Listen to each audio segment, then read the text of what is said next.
찬송가 366장 함께 찬송합니다. 찬송가 366장입니다.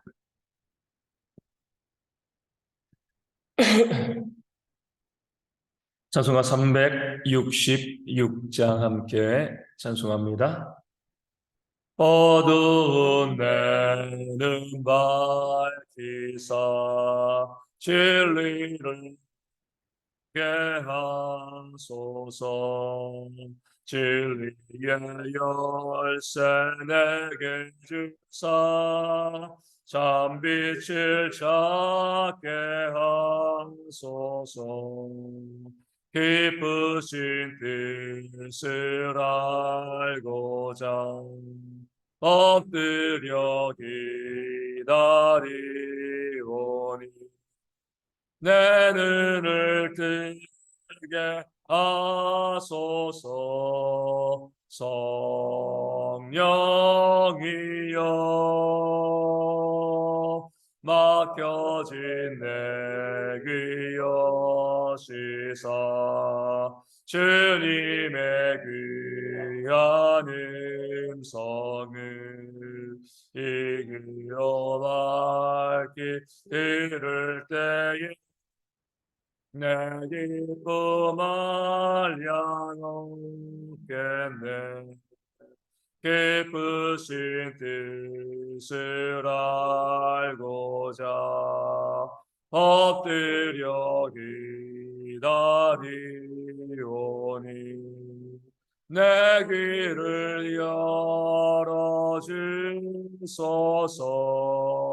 성령이여 봉해진 내 시사 복음을 널리 전하고 차가운 내 맘 녹여주사 사랑을 하게 하소서. 기쁘신 뜻을 알고자 엎드려 기다리오니 내 입을 열어 주소서. 성령이여.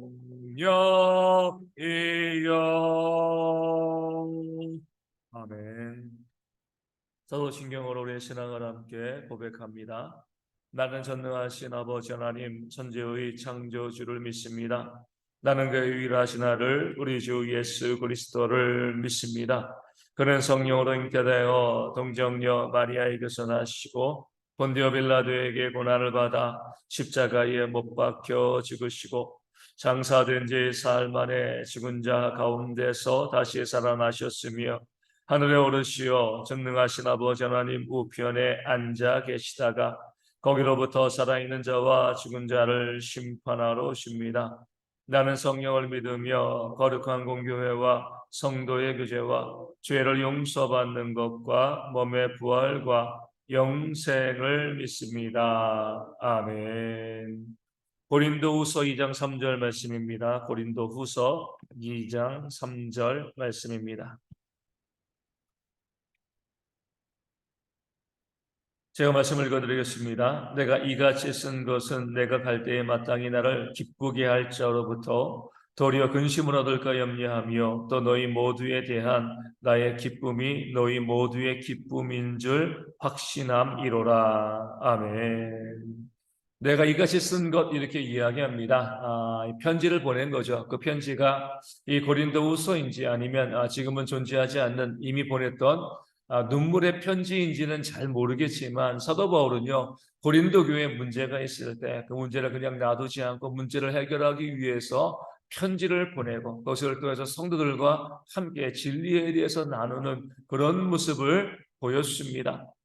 고린도 교회 방문하기 전에 그 문제가 해결되어지기를 바라는 그런 사도 바울의 마음이었죠. 왜냐하면 이 사도 바울이 고린도 교회를 사랑했기 때문에 그렇습니다. 오늘 말씀에 나와 있는 것처럼 마땅히 나를 기쁘게 할 자들이었대요. 고린도 교회 성도들이었다는 거죠. 늘 고린도 교회 성도 생각할 때마다 이 사도 바울의 마음에는 기쁨이 있는 겁니다. 너무나 사랑하기 때문에 그들에게 정말 좋지 않은 감정을 품은 적이 한 번도 없는 거죠. 마치 무엇과 같냐면 이 부모가 자녀를 낳는 것과 같습니다. 그 자녀를 낳으면 그 자녀로 인해서 얼마나 그 부모가 기쁨을 누립니까? 그 기쁨으로 인해서 더 우리 자녀를 사랑하고 또 양육하는 그런 모습이 있게 되어지는 거죠. 그렇기 때문에 이 사도 바울은요, 이 고린도 교회 성도들이 뭐예요? 문제에 빠져서 그 문제로 인하여서 그 사도 바울과 관계가 어긋나고 또 힘들고 또 불편하지 않기를 바랬습니다. 우리 부모들도 그러잖아요. 그 가정에서 그 자녀들과 늘 좋은 관계 있기를 바랍니다. 그럼 그것을 위해서 무엇을 하는 거죠? 그 자녀들의 삶에 문제와 어려움이 있을 때도 그것이 보일 때 항상 그 자녀들에게 미리미리 이야기하면서 나는 이런 삶을 살았으면 좋겠다. 네가 이런 길을 갔으면 좋겠다라고 자녀들과 대화하고 소통합니다. 아이들이 어렸을 때는 별로 큰 문제가 없잖아요. 그냥 뭐 좀 사소한 문제가 있어도요. 어릴 때는 부모 말 잘 듣고요. 잘 따릅니다. 근데 아이들이 사춘기가 되어지면서부터 제멋대로 가려고 하잖아요. 부모의 말을 잘 듣지 않고 자기 생각, 자기 고집대로 가려고 할 때 지혜로운 부모들은요, 그런 자녀들과 대화하려고 합니다. 소통하려고 하는 거죠. 네가 그 길로 가면 내가 아는데 이런 어려움이 있고 이런 문제가 있어. 그렇게 되어지면 나와 우리 부모와의 관계도 좀 멀어지지 않겠냐? 우리가 평생 함께 서로 좋은 관계를 유지하고 서로 기쁨의 그런 삶을 나누기 위해서 내가 너희에게 이야기한다. 뭐 일종의 잔소리기는 하죠, 그렇죠? 그렇게 잔소리라는 통해서 그 자녀들이 그 부모가 원하는 그 길로 걸어가고 그 자녀들이 유익한 길로 걸어가서 늘 좋은 관계 가운데 이 부모와 자녀들이 편안하게 만나고요. 서로 섬기고 사랑하고 서로의 기쁨을 누리는 그런 관계가 있기를 바랍니다. 이게 바로 지혜로운 부모의 모습이 되어지는 거죠. 바울도 그랬습니다. 이 고린도 교회 성도들이 잘못된 길로 걸어갈 때 막 책망하고 꼬집고 이렇게 하는 것이 아니라 그 문제에 대해서 서로 대화하고 이야기하고 소통함을 통해서 그 문제를 풀고요. 그래서 항상 뭐예요? 고린도 교회 성도들과는요, 그의 생애 전부 모든 삶의 순간 동안 기쁨을 누릴 수 있는 그런 모습이 되어지기를 원했습니다. 그렇기 때문에 오늘 말씀 하반절에 너희 모두에 대한 나의 기쁨이 너희 모두의 기쁨인 줄 확신한다. 나만 기쁜 게 아니에요. 너희의 그 문제를 해결할 때 너희도 기쁘고 우리 서로가 기쁨 가운데 그리스도 안에서 한 공동체, 한 몸으로 서로 존중하고 사랑하는 그런 모습이 있지 않겠느냐. 내가 이것을 위하여서 나도 기뻐하고 너희도 기뻐하고 우리 가운데 늘 좋은 관계, 좋은 모습이 있기를 바라는 마음으로 이같이 썼다. 너희와 대화하고 너희와 소통하면서 함께 이 문제를 풀어가기를 원하고 있다. 이렇게 고백하고 이야기하고 있는 겁니다. 이것이 바로요, 이 성숙한 교회 공동체의 모습이 되어집니다. 교회에서 늘 무엇을 추구하는 거예요? 목회자 성도들이 또 성도가 성도 간에 늘 서로가 어때요? 기쁨을 누리는 그런 모습, 서로 화목하고 서로 아끼고 또 서로 사랑하는 그런 관계로 교회가 있기를 바라는 이것이 바로 우리 교회의 이 목적이 되어지는 거죠. 근데 문제는 뭐예요? 이 땅에 있는 동안은 모든 공동체, 뭐 작은 가정이건 아니면 뭐 큰 교회건 작은 교회건 모든 공동체는 문제가 있다는 겁니다. 이 불편한 것이 있어요. 서로 맞지 않는 것이 있다는 겁니다. 그런 것이 없으면 뭐 기쁨을 누리는데 아무런 문제가 없겠지만 뭐 가정에서 서로 부부끼리만 해도요 얼마나 문제가 많아서 이혼하는 가정들이 참 많이 있잖아요. 그렇죠? 그렇기 때문에 이 땅 가운데 우리가 어떤 공동체건 문제가 없는 공동체는 하나도 없다 이렇게 봐야 됩니다. 근데 중요한 건 뭐예요? 그런 문제를 풀고서 다시 한번 기쁨을 회복해 나가는 공동체가 있는 반면 그런 문제를 풀지 못하고요. 서로 갈라서고 서로 다투고 싸우는 그런 공동체도 있다는 겁니다. 어디에서 차이가 어디에서부터 갈라질까요?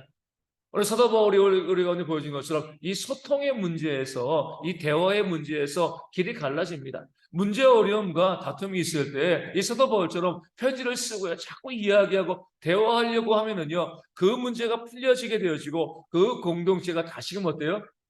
기쁨의 공동체로 회복이 되어집니다. 그런데 문제와 다툼이 있을 때 대화를 딱 간절하죠. 그런 부부들도 있고요. 그런 가정이 있잖아요. 문제가 있으면 그냥 안 봐요. 이야기하지 않습니다. 문제가 풀리지 않고요. 그 골이 깊어져서 더 큰 상처가 발생할 수밖에 없습니다. 이 교회도 마찬가지예요. 문제가 있으면 서로 상종하지 않습니다. 보기 싫다고 그냥 마주치지도 않고 대화도 하지 않는 거죠. 그렇게 되어지면 교회는요, 하나 되어질 수가 없고 교회 공동체는 분열되어질 수밖에 없는 거죠. 성숙한 공동체는요, 그 문제 어려움과 아픔이 있을 때 서로 이야기하고 서로 대화하는 것을 통해서 이 공동체의 문제를 해결해 나가는 공동체가 성숙한 공동체가 되어지는 겁니다. 그러기 위해서는요, 먼저 교회를 이끌어가는 이 교회 리더들이 잘 듣고 이 대화하려는 그런 모습을 보여야 됩니다. 이 성도들이 먼저 대화하려고 하면 안 돼요. 사도 바울도요, 자신이 먼저 편지를 보내는 겁니다. 먼저 대화하고 또 성도들의 말을 들으려고 하는 그 대화의 주체가 교회를 이끌어가는 사람이 되어야죠. 이렇게 목회자들이, 그런 교역자들이, 교회를 이끌어가는 자들이 자기의 주장과 자기 고집하지 않고요, 성도들의 이야기를 들으면서 함께 대화하려고 할 때 그 공동체가요, 그 문제를 이기고 아름다운 공동체로 든든히 세움받는 그런 모습이 있게 되어질 줄로 믿습니다. 이때 정말 많은 교회들이 있습니다. 그 교회들에서 문제들이 계속해서 발생하고요, 또 아픔이 발생하는 이유는요, 대화하지 않기 때문이고요, 소통하지 않기 때문이고, 소통하지 않은 이유는요, 교회를 이끌어가는 자들이 자기들만이 옳다고 주장하고 생각하면서 우리 성도들과 함께 또 교회의 낮은 지체들과 함께 서로 이야기하려고 하지 않기 때문에 그렇습니다. 그런 교회는 반드시 부패하고 또 무너질 수밖에 없습니다. 이 땅에는 교회들이요, 우리 대형 교회가 우리 서로 소통할 수 있는, 우리 대화할 수 있는, 그래서 그 문제를 풀어나가고 하나님께서 원하시는 그런 공동체로 되어지는 그런 모습이 있도록 기도하여 주시고, 이렇게 소통하는 모습으로 늘 교회가 개혁적인 교회를 유지해 나가고요, 부흥하고 성장하는 이 교회가 되어질 수 있도록 우리 모든 성도들도 교회 올 때마다 우리 근심과 걱정이 아니라 기쁨을 누릴 수 있는 그런 대형교회가 되어서 이 대형교회가 그런 기쁨의 모습으로 날마다 구원받는 자들이 더하는 그런 공동체로 세워질 수 있도록 이 아침에 함께 기도하도록 하겠습니다. 우리 가운데 계속 육신의 질병으로 힘들어하는 지체들이 있습니다. 회복되어질 수 있도록 기도하여 주시되, 우리 조선업 권사님과 우리 서문지 안수 집사님, 또 주님 위에 박문선 사모님 위하여서, 또 고인의 집사님 위하여서 속히 그 체력도 회복되어지고 또 몸에 아프고 힘든 모든 부분들이 다 건강하게 회복되어서 교회가 저 섬기기에 부족함이 없는 그들 수 있도록 위하여 기도하여 주시고요. 우리 김문교 성도님 위하여서, 또 우리 김은숙 집사님 위하여서, 또 우리 박성렬 집사님 위하여서, 또 힘들고 어려운 그 많은 성도들, 육신의 질병을 아파하는 분들의 회복이 있도록 기도하여 주시고요. 또 우리 가운데 이혁봉 목사님도 지난주에 나와서 예배했지만 석기다리가 깨끗이 나음받아 건강하게 예배하는 그런 모습이 있도록 또한 기도하여 주시고, 우리 아픈 분들 위하여서 그들의 이름을 불러가며 기도하고요. 우리 삶의 여러 가지 어려움, 특별히 경제적인 문제로 아파하는 성도들이 있습니다. 함께 기도함을 통해서 회복되어지는 역사가 있도록 또한 기도하여 주시고요. 한절기고 일교차가 심한데 우리 어르신들과 아이들의 건강이 속히 회복되어질 수 있도록 우리 힘들지 않도록 기도하여 주시고, 우리 군의 내용들을 위하여서도, 또 선교지와 작은 교회들 위하여서도 이 아침에 함께 기도하도록 하겠습니다. 기도문 하시겠습니다.